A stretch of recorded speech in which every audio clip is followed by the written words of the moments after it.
हाय YouTubers, एक बहुत ही आसान मेथड है जिसके थ्रू आप फ़ैन को जिस टाइम पर इलेक्ट्रिसिटी चली जाती है अचानक से, तो आपका फ़ैन ऑफ़ नहीं होगा। ना ही आपको बटन लगाने की ज़रूरत पड़ेगी, ना ही कोई रिले होगी। ऑटोमेटिकली जो है ना फ़ैन आपका बैटरी पे स्विच हो जाएगा। जैसे ये एक लिथियम बैटरी बनी हुई है, 12 वोल्ट की है, ये 3S की है। इसमें 3 सेल जो है ना वो सीरीज़ वाइज लगे हुए हैं। वैसे इसमें टोटल 1 2 3 4 5 सेल्स की है। इसका भी बनाने का और सारा मेथड जो है ना वो चैनल पर है। अच्छा, इसमें आपने करना ये है कि यहाँ से जैसे आप एक चार्जर पर फ़ैन चला रहे हैं, जैसे ये एक 12 वोल्ट का चार्जर लगा हुआ है। अब ये वाला चार्जर कनेक्टेड है इधर से, यहाँ पे इसके कनेक्शन हुआ है और ये यहाँ से फ़ैन के साथ कनेक्टेड है। जैसे आप ये देख सकते हैं, ये जो स्विच है ये है रेगुलेटर, और इसके ऊपर यहाँ पे एक DIY जो है ना फ़ैन लगा हुआ है। अब स्विच को मैंने घुमाया तो ये फ़ैन चल जाता है। तो ये जो रेगुलेटर है इसके थ्रू ये फ़ैन चल रहा है, आपको आवाज़ भी आ रही होगी। और यहाँ से ये ऑफ़। अब आपने करना ये है कि एक आपने कनेक्शन यहाँ से देना है चार्जर को। सेकंड जो आपकी ये नीचे वाली वायर है, सेकंड आपने इसी के साथ से एक कनेक्शन निकालना है, जो कनेक्शन आपने डायरेक्ट दे देना है बैटरी को।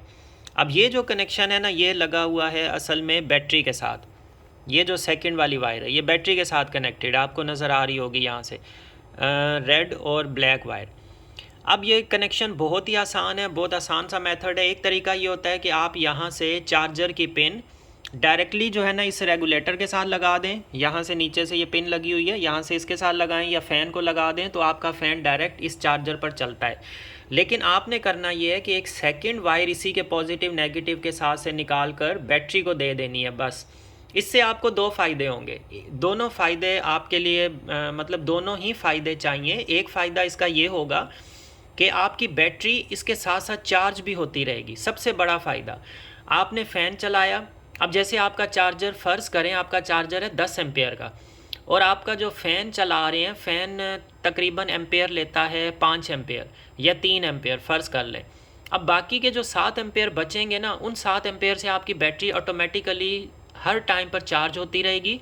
इसको ये लगा हुआ है BMS, इसकी वजह से इसको ओवर चार्ज नहीं होने देगा, कंट्रोल रखेगा। चार्जर एवरी टाइम इसके साथ कनेक्टेड होगा। मैं काफ़ी टाइम से ये सिस्टम चला रहा हूँ और कोई इशू नहीं आ रहा इसमें, तो इसलिए मैं अपना एक्सपीरियंस आपसे भी शेयर कर रहा हूँ। तो इस तरह से आप चार्जर कनेक्ट करें, एक तो आपकी बैटरी एवरी टाइम चार्ज होती रहेगी। सेकंड, जिस टाइम पे इलेक्ट्रिसिटी जाती है, जैसे अभी आपको फ़ैन की आवाज़ आएगी, ये मैंने रेगुलेटर चलाया और हमारा फ़ैन जो है ना ये ऑन हो गया।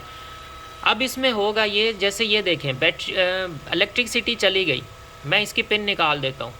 अब ये मैंने पिन निकाल दी है, हमारा फ़ैन ऑफ़ नहीं हुआ, हमारा फ़ैन बिल्कुल चल रहा है, क्योंकि ये ऑटोमेटिकली बैटरी से वोल्टेज ले रहा है। अब जिस टाइम पे मैं ये पिन निकालूंगा ना, फ़ैन ऑफ़ हो जाएगा। अब ये मैं पिन इसकी निकालता हूँ, देखें फ़ैन ऑफ़ हो गया। अब वापस ये पिन लगा रहा हूँ, फ़ैन ऑन हो गया है। और यहाँ से हम इसको चार्जर भी अटैच कर देते हैं, क्योंकि अभी इस टाइम पर बिजली है, बिजली चल रही है, तो ये बैटरी हमारी चार्ज होती रहेगी और फ़ैन भी हमारा चलता रहेगा। अब किसी भी टाइम पर अगर आपकी बिजली चली जाती है इन केस, तो आपका फ़ैन ऑफ़ नहीं होगा, आपको उठ के बटन नहीं दबाना पड़ेगा, कोई सिस्टम नहीं करना पड़ेगा, ये इसी तरह से ऑटोमेटिकली चलता रहेगा। जो AC DC सीलिंग फ़ैन्स होते हैं उसमें जो किट होती है उसको ऑटोमेटिक सिस्टम होता है कि वो बैटरी से जो है ना वोल्टेज लेता रहता है। लेकिन अगर फ़र्ज़ करें आपका AC DC सर्किट में दो पार्ट्स होते हैं, एक उसकी DC साइड होती है, एक AC साइड होती है।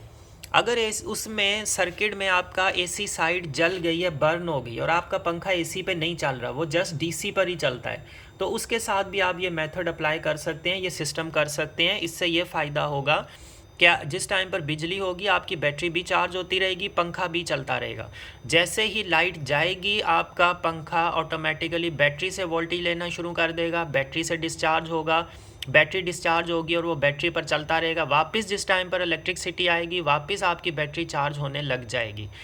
तो ये एक, और जो लोग DIY फ़ैन यूज़ करते हैं उनके लिए ये मेथड बिल्कुल सही है, क्योंकि अक्सर लोग, अब कुछ लोगों को ये मेथड पता भी है, वो इसको मतलब कर भी लेते हैं, कुछ कर रहे भी होंगे, काफ़ी लोग शायद इसको कर भी रहे हों। लेकिन कुछ लोग ऐसे भी हैं जिनको इन मेथड्स के बारे में नहीं पता होता। तो एक्सपीरियंस शेयर करने का मकसद ये है कि जो चीज़ें आप कर रहे हैं वो अगर तो अच्छी चीज़ें हैं, पॉजिटिव हैं, उससे किसी का फ़ायदा हो सकता है, तो आप सबके साथ शेयर करें ताकि सबके काम आए।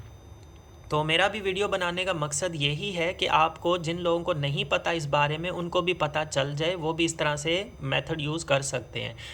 अक्सर लोगों ने मुझसे अपने एक्सपीरियंस शेयर किए हैं, वीडियोस शेयर की हैं, वो DIY फ़ैन यूज़ करते हैं। उसके बाद जब उनकी बैटरी लो हो जाती है फिर वो वापस उसको उतारते हैं, फिर उसको चार्जिंग पर लगाते हैं, तब तक उनका फ़ैन ऑफ़ हो जाता है। तो इसलिए इन चीज़ों से बचने के लिए सबसे अच्छा मेथड ये है कि आप बैटरी को फ़ैन के साथ अटैच करें और इलेक्ट्रिसिटी का चार्जर के कनेक्शन भी उसी बीच में लाइन में अटैच कर दें, जिस तरह से ये मैंने लाइन के बीच में अटैच किए हुए हैं पैरेलल में। तो आप इस तरह से कर लें, उससे ये फ़ायदा होगा, आपको कभी भी बैटरी चार्ज नहीं करनी पड़ेगी। 24 घंटे आपकी बैटरी चार्ज होती रहेगी। जब लाइट गई वो बैटरी पर चलता रहेगा, लाइट वापस आएगी वो ऑटोमेटिकली चार्ज होती रहेगी बैटरी। आप एक दफ़ा ये सिस्टम लगा के फिर भूल जाएं, आपको कभी भी फ़ैन ऑन ऑफ नहीं करना पड़ेगा, बैटरी उतारनी नहीं पड़ेगी, चार्जर को नहीं लगानी पड़ेगी, कुछ भी नहीं करना पड़ेगा। ऑटोमेटिकली ये सिस्टम हमारा चलता रहेगा, पंखा 24 घंटे चलता रहेगा, फुल मतलब आपको बैकअप मिलेगा। आप एक दफ़ा सिस्टम बना के बिल्कुल रिलैक्स हो जाएं। तो ये वीडियो बनाने का सिर्फ ये मकसद था ताकि आपको इन चीज़ों के बारे में भी अवेयरनेस हो जाए और नॉलेज मिल जाए, क्योंकि काफ़ी लोग ये चीज़ें कर भी रहे होंगे, लेकिन काफ़ी लोग ऐसे भी हैं जिनको इन चीज़ों के बारे में नहीं पता है। तो ये गाइडेंस एक्चुअली उन लोगों के लिए है। बाकी आप सब भी अपने अपने एक्सपीरियंसेस शेयर कर सकते हैं कि कौन से मेथड जो है ना वो सही हैं, किस तरह से हम इन चीज़ों को जो है ना अच्छे से यूटिलाइज़ कर सकते हैं। जिनके पास न्यू आइडियाज़ हैं वो बिल्कुल शेयर कर सकते हैं। आप लोग अपनी वीडियोस बना के मुझे व्हाट्सएप पर भी शेयर कर सकते हैं, जिनके पास जिस तरह के भी सिस्टम्स लगे हैं, क्योंकि हमारा मकसद है सबको एक नॉलेज मिले। ये भी एक तरह से सदका जारिया है। अगर कोई इंसान इन चीज़ों से परेशान है और उसकी हेल्प हो जाएगी तो इससे अच्छी और कोई चीज़ भी नहीं है।